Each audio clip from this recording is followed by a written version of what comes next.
ابھی حضور نے جو عالم اسلام کی دردناک حالت بیان فرمائی ہے، اس کا احساس بہت سے مسلمانوں کے دلوں میں ہے کہ واقعی یہ حالت نہایت ہی افسوسناک ہے، اور ان کے دل بھی کٹتے ہیں کہ اس کا کوئی نہ کوئی حل ہونا چاہیے، لیکن ان کو یہ سمجھ نہیں آتی اس کا کیا حل ہے، اور وہ جاننا چاہتے ہیں کہ ہمیں کوئی ایسا رستہ بھی بتایا جائے جس طرف ہم قدم بڑھائیں تو اللہ تعالیٰ ہماری ان مشکلات کو حل فرمائے۔ اس کا ان واقعات کا حل ہونا چاہیے، اس میں تو کوئی شک نہیں، لیکن اس حل کو معلوم کرنے کے لیے کس کی طرف رجوع کرنا چاہیے، پہلے اس جواب کو تو طے کریں۔ حضرت صلی اللہ علیہ وآلہ وسلم کو عالمی نبی، آخری شریعت والا نبی اور ایسا نبی مان کر جس کا حکم قیامت تک جاری رہے گا اور کوئی ایک شوشہ بھی اس کے حکم کا تبدیل نہیں کر سکتا، اور یہ مان کر کہ چونکہ آپ آخری امت کے نبی ہیں اور قیامت تک آپ کی حکومت چلنی ہے، یہ بھی مانتے ہیں کہ اللہ تعالیٰ نے قیامت تک کے اہم واقعات کی آپ کو خبر دی ہوگی، دی جانی چاہیے، تو پھر اس حل کے متعلق کسی اور کے پاس کیوں جانا جاتے ہیں؟ حل وہاں موجود ہے، ذکر موجود ہے، اور وہ حل رسول اکرم صلی اللہ علیہ وآلہ وسلم نے یہ بیان فرمایا ہے۔ جہاں بھی فتنوں کا ذکر آتا ہے اس موضوع پر، حضرت صلی اللہ علیہ وسلم سے جب بھی سوال ہوا آپ نے ایک جواب دیا، اور بعض دفعہ سوال نہیں بھی ہوا تو آپ نے اس طرف توجہ دلائی کہ آخری زمانے میں جب امت محمدیہ کی حالت خراب ہو جائے گی تو خدا تعالیٰ مسیح کو نازل فرمائے گا اور امام مہدی کو بھیجے گا، اور ان کے ساتھ اسلام کی نئی زندگی وابستہ ہے۔ اس حل کے سوا کوئی اور حل مجھے رسول اللہ صلی اللہ علیہ وسلم کی احادیث میں نظر نہیں آیا۔ ہر جگہ یہی فرمایا ہے کہ آخری دور میں جب مسلمانوں پر یہ باتیں گزر جائیں گی تو اس وقت آنے والے کا انتظار کرنا، اس کو تلاش کرنا، وہ آئے گا تو تم بچو گے، وہ نہیں آئے گا تو نہیں بچتے تم، اس کے ساتھ وابستہ ہو گئی ہے، اور صرف یہی حل ہے جس کو ماننے کے لیے آج عالم اسلام تیار ہے۔ کہتے ہیں اور کوئی حل دکھا دو، جماعت بن جائے، کوئی مودودی جماعت ہو یا کوئی دوسری جماعت ہو، کوئی تنظیم بن جائے، کوئی ختم نبوت کی کانفرنس کی شکل بن جائے، وہ کہتے ہیں ان کے ساتھ لگنے سے اسلام زندہ ہو جائے گا، بس یہ کافی ہے۔ رسول اللہ صلی اللہ علیہ وسلم کو نہیں پتا تھا اس بات کا، ان کو نئی خبر ملی۔ خدا تعالیٰ نے حضور اکرم صلی اللہ علیہ وسلم کو یہ کیوں نہ بتایا کہ جب امت کے حالات خراب ہوں گے تو علماء امت بچا لیں گے؟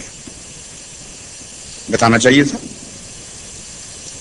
علماء امت کو امت کا رسول اس طرح اگنور کر دے کہ اشارتاً بھی ان کی طرف نجات وابستہ نہ کرے، یہ واقعہ ہو ہی نہیں سکتا جب تک کہ کوئی ان کے متعلق ہولناک خبر خدا نے نہ دی ہو، اور وہ بھی موجود ہے۔ حضرت صلی اللہ علیہ وآلہ وسلم فرماتے ہیں کہ سیاتی علی الناس زمان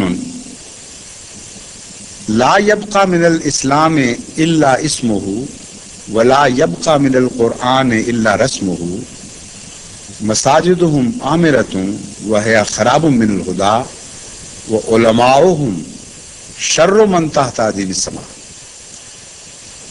کہ خدا کا رسول خدا سے خبر پا کے بتا رہا ہے، اس تفصیل کو جاننے کے باوجود کوئی آنکھیں بند کرے تو میں زبردستی تو اس کی آنکھوں میں روشنی داخل نہیں کر سکتا۔ آپ فرماتے ہیں ایسا زمانہ آنے والا ہے بدبختی سے انسانوں پر کہ لا یبقى من الاسلام الا اسمہ، کہ اسلام محض نام کا باقی رہ جائے گا، اس کے سوا اسلام کہیں نظر نہیں آئے گا۔ اس لیے وہ جو کہتے ہیں کہ اتنے سوال گزرنے کے بعد اسلام ترقی کر گیا ہے، وہ اس حدیث کی مخالف بات کر رہے ہیں۔ آخری زمانے میں پہلے تنزل ہونا ہے، اس کا ذکر ہے، بعد میں ترقی کے دور کا ذکر آتا ہے۔ لا يبقى من الاسلام الا اسمہ ولا يبقى من القرآن الا رسمہ، قرآن کریم بھی کتابت کے لیے باقی رہ جائے گا صرف۔ اب جو آج کل آپ پڑھتے ہیں نا اخباروں میں، فلاں زرعی رقم نے قرآن کریم اتنا خوبصورت لکھ دیا، چاندی سے لکھ دیا، سونے سے لکھ دیا، بکری پہ لکھ دیا، پتوں پہ لکھ دیا۔ قرآن کریم نے یہی، رسول اللہ صلی اللہ علیہ وسلم نے یہ پیشگوئی فرمائی تھی۔ کتنے سچے تھے ہمارے آقا، 1400 سال پہلے گویا دیکھ رہے تھے کہ قرآن سے یہ کھیل کھیلے جائیں گے، قرآن تو ہے دلوں میں رقم ہونے کے لیے، لوح قلب پر منقش ہونے کے لیے، خون میں دوڑنے کے لیے، مسلمان کی ذات میں ظاہر ہونے کے لیے، اس کی بجائے بس نقش و نگار اور خوبصورت لائبریریوں کی سجاوٹ کے لیے قرآن رہ جائے گا۔ فرمایا لا یبقى من القرآن الا رسمہ، رسم کے لیے ہوگا۔ مساجدہم عامرۃ، یہ نہیں کہ لوگ، جب فرمایا کہ لا یبقى من الاسلام الا اسمہ، اسلام کا نام رہ جائے گا، تو فرمایا یہ نہ سمجھنا کہ بظاہر عمل نہیں ہوگا، بظاہر عمل ہوگا، مسجدیں بھری ہوئی بھی دکھائی دیں گی تمہیں، وہ ہے عامرۃ من الہدیٰ، لیکن ہدایت سے خالی ہوں گی۔ خراب من الہدیٰ، یہ ہدایت سے خالی ہوں گی۔ کیسی عظیم پیشگوئی ہے! اس سے پتہ چلتا ہے کہ قطعی طور پر ایک سچی حدیث ہے، کیونکہ باتیں سچوں والی ہیں، ادائیں سچوں والی ہیں اس حدیث کی۔ یہ کہہ کر کہ اسلام نام کا رہ جائے گا، حضرت اقدس محمد مصطفیٰ صلی اللہ علیہ وسلم کا دماغ اس طرف گیا ہے کہ لوگ کہیں یہ نہ انتظار کرنے لگیں کہ جب تک اسلام کلیتاً عمل سے خالی ہو جائے اس وقت تک ہم نہ سمجھیں کہ اسلام برباد ہو گیا۔ فرمایا نہیں، مساجدہم عامرۃ وہی خراب من الہدیٰ، ہدایت سے خالی ہوں گی۔ اس وقت کیا ہونا چاہیے؟ علماء بچائیں گے، ان کا کام ہے نا۔ پہلے وہ کہتے ہیں ہم محافظ ہیں، ہم رسول اللہ علیہ وسلم کی عزت کے، ناموز کے، اسلام کے محافظ، ہماری عزت کرو، ہم انبیاء کے وارث ہیں، اس لیے پہلے دماغ میں خیال جاتا ہے کہ علماء بچائیں گے۔ اگلا ٹکڑا سنیں، علماؤہم شر من تحت عظیم السماء، اس زمانے کے علماء آسمان کے نیچے بدترین مخلوق ہوں گے۔ کوئی احمدی اس کا 10واں حصہ بھی علماء کے متعلق کہہ دے تو قتل و غارت ہو جائے، معصوموں کا بھی جنہوں نے نام بھی کہا ہو نا، ان کو بھی برباد ہیں یہ لوگ۔ اب ان کا ہاتھ جا سکتا ہے اوپر تک؟ رسول اللہ علیہ وسلم کی قدموں کی خاک پہ بھی ہاتھ پڑتا تو ہاتھ معزز ہو جاتا۔ یہاں کہاں ہاتھ ڈال سکتے رسول اللہ علیہ وسلم پر؟ ظلم کے ساتھ تو سوال ہی نہیں پیدا ہوتا۔ اب ان سے پوچھیں کہ یہ حدیث سچے کی تھی یا جھوٹے کی تھی؟ نعوذ باللہ من ذلک۔ یہ بات کہنے والا تمہارے متعلق، اور یہ زمانہ آ گیا کہ نہیں آیا؟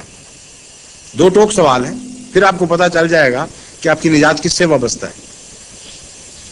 سیدھی بات ہے سمجھنے والی، یہ زمانہ آیا ہے کہ نہیں آیا؟ اگر نہیں آیا تو ابھی باقی رہ گئے ہیں خرابی کے دن، اس سے بھی بدتر حال میں تم لے جاؤ گے ہمیں، کیونکہ ان دنوں کو بدلنے کے لیے رسول اللہ صلی اللہ علیہ وسلم نے مسیح کی خبر دی، تمہاری خبر نہیں دی۔ اس لیے یا تو یہ فیصلہ کرو دو ٹوک کہ ابھی اور ذلتیں اور رسوائیاں ہمارے مقدم میں لکھی ہوئی ہیں اور ہم علماء کی حیثیت سے کچھ بھی نہیں کر سکیں گے، ایک کوڑی کی بھی خدمت تمہاری نہیں کر سکتے، کیونکہ ہم نے تو سب سے بدتر ہو جانا ہے، آگے جا کے اور بھی گندے ہوتے چلے جائیں گے۔ بدتر ایک رات میں تو نہیں ہوا کرتے، 1400 سال لگے ہیں بدتر ہونے میں۔ آپ کا کیا خیال ہے جو آج بدتر نہیں ہوئے کل بدتر ہو جائیں گے؟ اس لیے زمانہ پہچانے، زمانہ گندا آ گیا ہے تو علماء ضرور گندے ہیں۔ حضرت محمد مصطفیٰ صلی اللہ علیہ وسلم لازماً سچے ہیں، یہ جھوٹے ہوں تو 1 کروڑ علماء کو بھی جھوٹا سمجھنا میں کوئی گناہ نہیں، لیکن ایک محمد مصطفیٰ صلی اللہ علیہ وسلم کو غلط سمجھنے میں گناہ ہے۔ اب بتائیے اس کا حل آپ نے کیا فرمایا؟ آپ ہر جگہ یہ فرماتے ہیں کہ مسیح نازل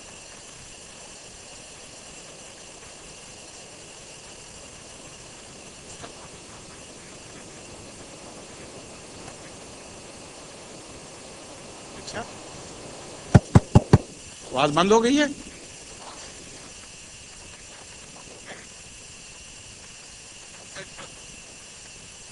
اور بھی پیچھے دوستوں کا آواز نہیں آ رہی تھی؟ آ رہی تھی؟ آپ پھر آگے آ جائیے۔